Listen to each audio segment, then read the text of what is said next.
أنا نرجس عبد الغني. Je suis architecte, enseignante à l'ENO et chercheur au sein du laboratoire archéologie et architecture maghrébine. Ali Abdelhaj Hamoud Ashrif, donc architecte, enseignante à l'école d'architecture à l'ENO depuis une dizaine d'années. Je suis docteur en architecture et chercheur au sein du LAM, donc le laboratoire d'archéologie et d'architecture maghrébine. Sheila Sismar, docteur en architecture et aussi architecte enseignante à l'UNCA, après une expérience Alors, le collectif 1234, en fait, il correspond à un groupement d'étudiants et d'enseignants. 1234, tout simplement, c'est 1, 2, 3, 4. C'est les groupes qu'on a l'habitude d'avoir en atelier d'architecture de première année. Et nos étudiants, en fait, deviennent des partenaires dans des débats, dans des réflexions. Ils reviennent très souvent nous voir. Et on garde donc de très bonnes relations. Et quand on a eu cette proposition pour travailler avec l'association La Rue, on a pensé tout de suite à les réunir. Et on a donc eu des étudiants de première année, deuxième année, troisième, quatrième. Il y en a même qui ont déjà terminé leurs études. Et on a formé ce groupement spécialement pour l'action Change ta classe.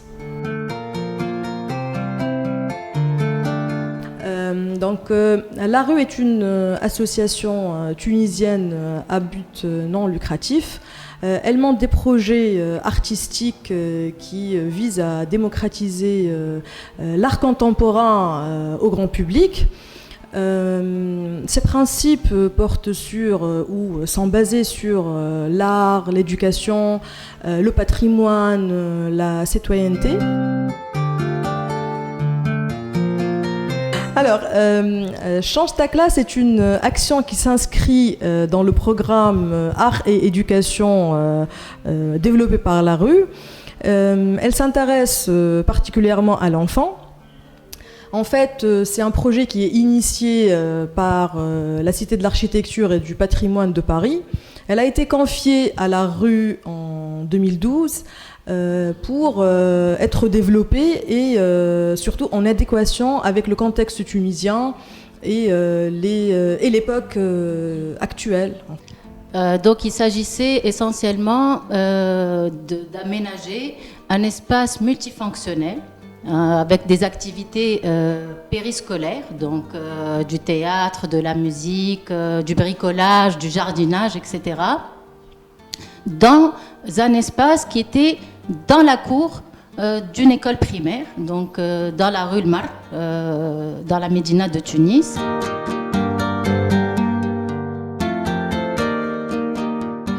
Donc ce sont des qualités qui ne sont pas forcément propres à un architecte, mais à tout le monde.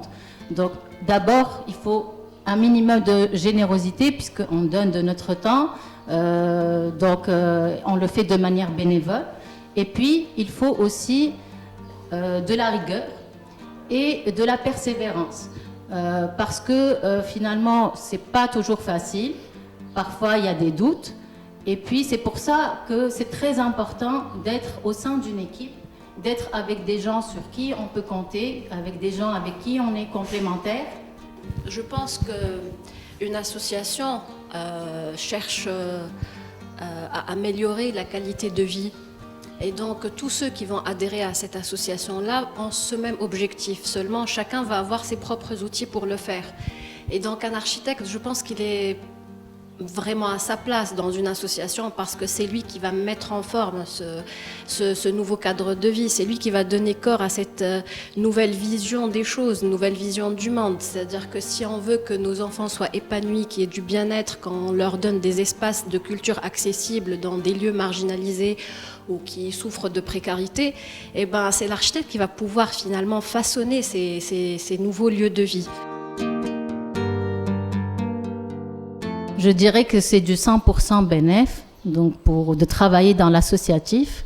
On va dire que quand on construit une belle maison, on est content.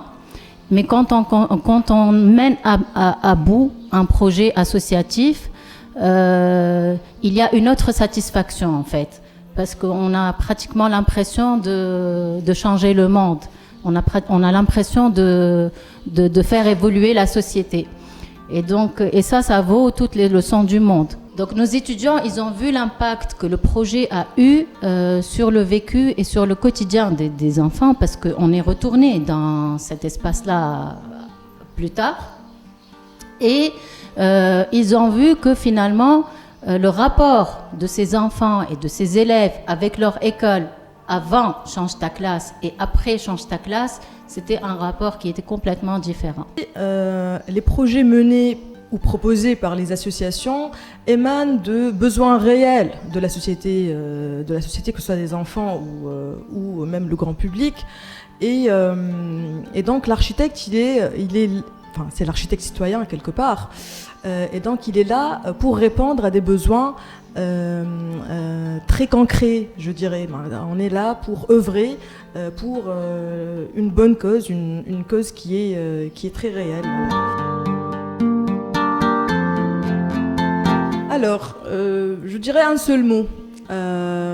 Profitez de toute occasion qui se présente à vous.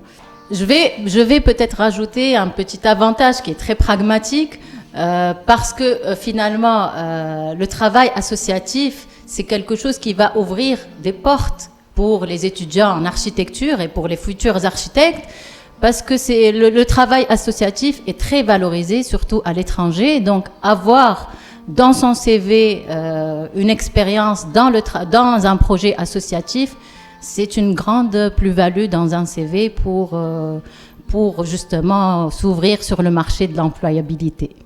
De manière générale, l'expérience associative apporte à l'architecte de la profondeur dans son regard. C'est-à-dire que il est habitué à dessiner, à imaginer, à construire des mondes, mais là, il observe les gens pour lesquels il va construire. Et donc, c'est une expérience enrichissante.